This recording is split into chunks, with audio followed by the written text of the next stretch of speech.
बिस्मिल्लाहिर्रहमानिर्रहीम। मेरा नाम डॉक्टर अब्दुल बासित कुरैशी है।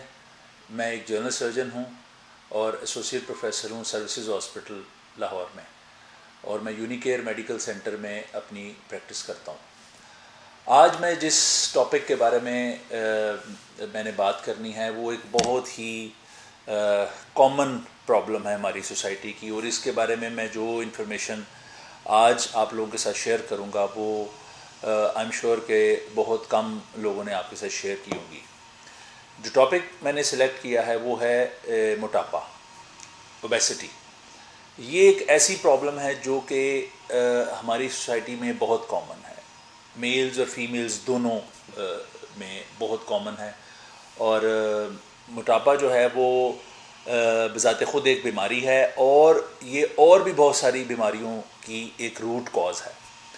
तो इसके बारे में जो कॉज है मोटापा होने के वो तो बहुत ज़्यादा हैं। उसमें सबसे इम्पॉर्टेंट है ओवर ईटिंग। लोग अक्सर ये बात मेरे पास जब पेशेंट्स आते हैं तो कहते हैं कि जी डॉक्टर साहब हम कुछ ज़्यादा खाते तो नहीं हैं लेकिन फिर भी हम मोटे हो रहे हैं। कुछ ऐसी बीमारियां हैं जिसमें डाइटरी इंटेक इतना ना होने के बावजूद भी लोग मोटे होते हैं, लेकिन जो बाकी रूटीन में जो आम लोगों में जो ओबेसिटी है वो खाए बगैर बंदा मोटा नहीं होता, ठीक है।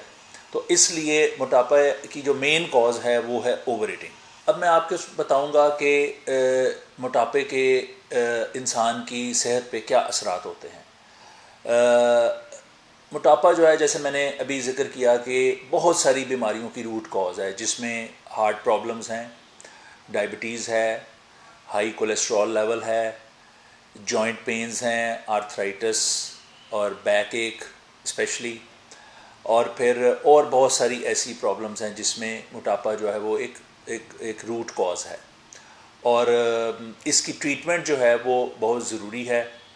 पहली बात तो ये है कि आपको अपने खाने पीने में इस तरह की एहतियात करनी चाहिए कि मोटापा होना ही नहीं चाहिए। एक बैलेंस डाइट हमें लेनी चाहिए। हमारी डाइट में 3 मेन कंपोनेंट होते हैं, प्रोटीन्स होती हैं, कार्बोहाइड्रेट्स होती हैं और फैट्स होती हैं। बाकी मल्टीविटामिन्स भी होते हैं, बाकी चीज़ें, लेकिन ये 3 मेन कंपोनेंट है।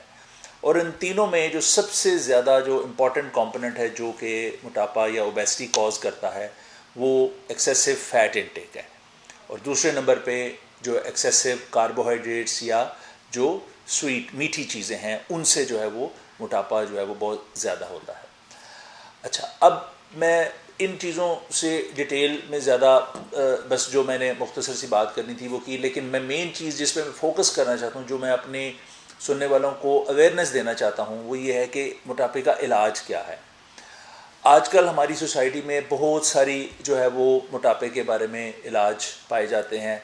मैं जो हमारे मुख्तलिफ जो क्वैक्स या और बहुत सारे लोग जो इलाज की बातें करते हैं, कोई पाउडर्स हैं या कोई टैबलेट्स हैं या कुछ और चीज़ें हैं, मैं उनके बारे में बात नहीं करता। मैं अपना फोकस रखना चाहता हूँ जो सर्जिकल जो आस्पेक्ट्स हैं मोटापे की ट्रीटमेंट के।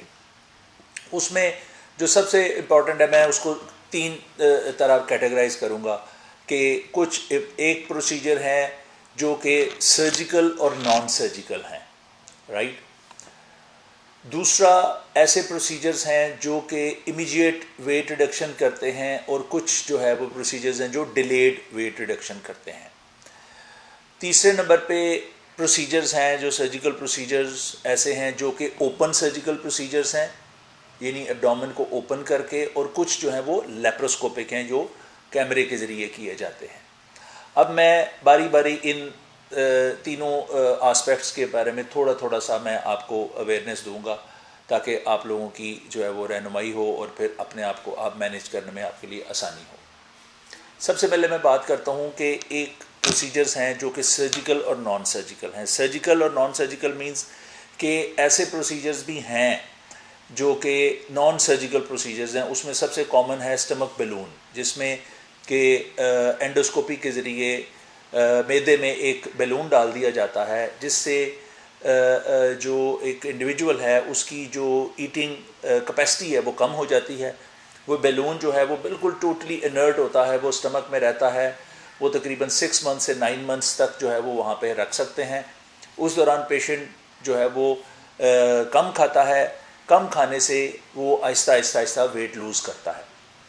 6 to 9 मंथ्स के बाद उस बैलून को दोबारा हम एंडोस्कोपी के ज़रिए निकाल सकते हैं, और अगर इफ़ रिक्वायर्ड तो फिर नया बैलून भी अगले 6 से 9 महीने के लिए डाल सकते हैं। ये है non surgical and slow weight reduction. Over the period of time Aahista Aahista आप रिड्यूस करते हैं वेट।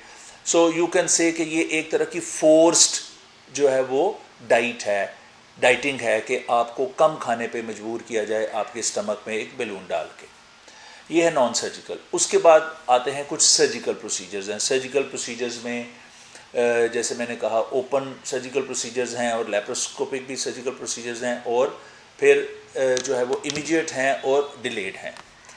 जो तो इमीडिएट सर्जिकल प्रोसीजर्स हैं उनमें सबसे इम्पॉर्टेंट है एक एब्डोमिनोप्लास्टी। एब्डोमिनोप्लास्टी क्या चीज़ है कि जैसे एक इंडिविजुअल है जो बहुत ओबीस है, उसका और मोस्टली हमारे यहाँ पे जो ओबेसिटी का पैटर्न ये होता है हमारे, अगर आप सोसाइटी में देखें तो जो लोग हैं वो बाकी बॉडी उनकी रीजनेबली ठीक होती है, लेकिन मेन जो उनका बल्क होता है वेट का वो उनके एब्डोमेन पे होता है।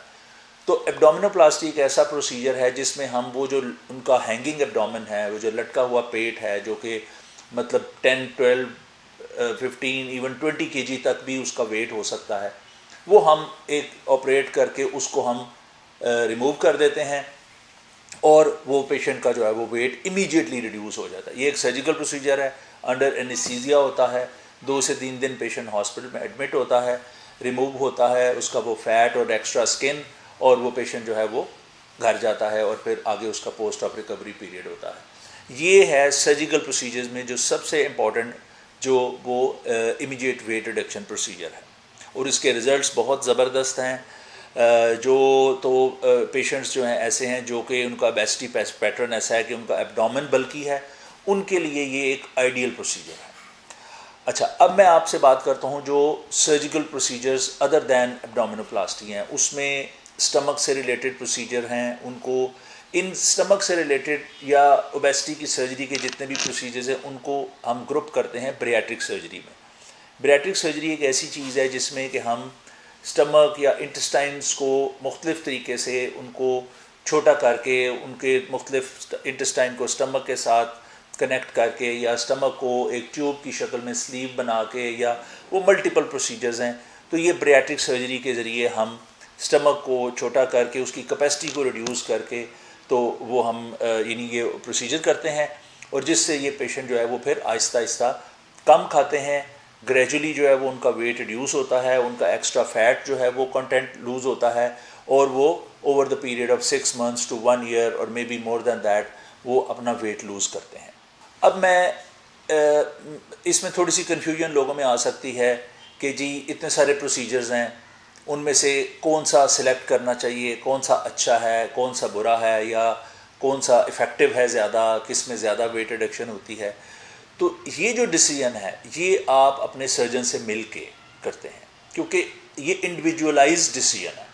हर पेशेंट के लिए आपका जो एक्सपर्ट एक्सपीरियंस सर्जन है वो डिसाइड करता है कि इस पर्टिकुलर जो इंडिविजुअल है इसके लिए कौन सा प्रोसीजर सूटेबल है। आइदर इसको हमने नॉन सर्जिकल की तरफ लेके जाना है, या हमने इसको सर्जिकल की तरफ लेके जाना है, और उसके बाद फिर उस सर्जिकल में भी इमीडिएट वेट रिडक्शन करनी है या इसकी ग्रेजुअल वेट रिडक्शन होगी। ठीक है, फिर ओपन प्रोसीजर हम इसके लिए बेहतर समझते हैं, या हम इसके लिए लैप्रोस्कोपिक प्रोसीजर बेहतर समझते हैं।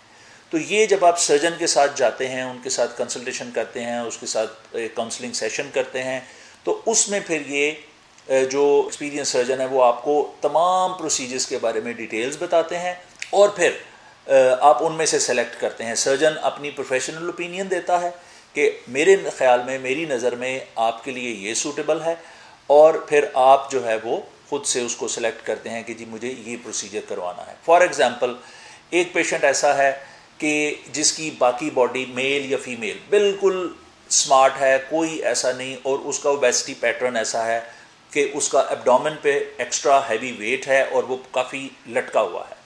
तो ऐसे पेशेंट के लिए बेस्ट प्रोसीजर जो है वो एब्डोमिनोप्लास्टी होगी, जिसमें उसका जो लोअर एब्डोमेन का और वो जो एक्स्ट्रा वेट है along with the extra skin वो सब रिमूव हो जाएगा, और वो अपना वेट इमीडिएटली रिड्यूस कर सकेगा। अब ऑन दी अदर हैंड जो दूसरा इंडिविजुअल है जो कि ओवरऑल ओबीस है, उसकी पूरी बॉडी, उसका एब्डोमेन तो है ही है, बाकी उसकी थाइज, उसकी हिप्स, उसकी बैक, उसका शोल्डर, बाकी एरियाज भी जो है ना वो ओबीस हैं, वो मोटे हैं या वहाँ पे फैट कंटेंट बहुत ज़्यादा है। तो ऐसे इंडिविजुअल को हम यूजुअली कोई ना कोई बरियाट्रिक प्रोसीजर जो है ना वो एडवाइस करते हैं, क्योंकि उससे फिर ये है कि वो ओवरऑल उसकी बॉडी पे उसका इम्पैक्ट आता है। तो मैं आपको दोबारा ये बताऊं कि मोटापे की सर्जरी को सेलेक्ट करते वक्त आपको एक्सपीरियंस सर्जन के पास जाना है, जिसको तमाम मोटापे के प्रोसीजर्स उनकी के बारे में कंप्लीट नॉलेज हो, वो आपको बताए और फिर आप मशवरे से उसमें से प्रोसीजर सेलेक्ट करें और आप इस चीज़ से छुटकारा हासिल कर सकते हैं। क्योंकि मैंने जैसे स्टार्ट में बोला था, मोटापा बहुत सी बीमारियों की जड़ है और हमें पहली बात तो ये है कि ऐसी स्टेज पे जाना ही नहीं चाहिए, और अगर हम बदकिस्मती से ऐसी स्टेज पे पहुंच गए हैं तो हमें कोई भी प्रोसीजर्स हैं इनको सेलेक्ट करके तो फिर अपने आप को इससे छुटकारा हासिल करना चाहिए। अगर आपको मेरे इस सेशन में, क्योंकि ये एक बहुत ही इंपॉर्टेंट डिजीज़ है, अगर इसके बारे में किसी किस्म की कोई क्वेरी, कोई क्वेश्चन, कोई आपको कमेंट हो तो आप मेरे साथ मेरे बॉक्स में शेयर कर सकते हैं। नेक्स्ट वीडियो तक के लिए मुझे इजाज़त दीजिए। Thank you very much.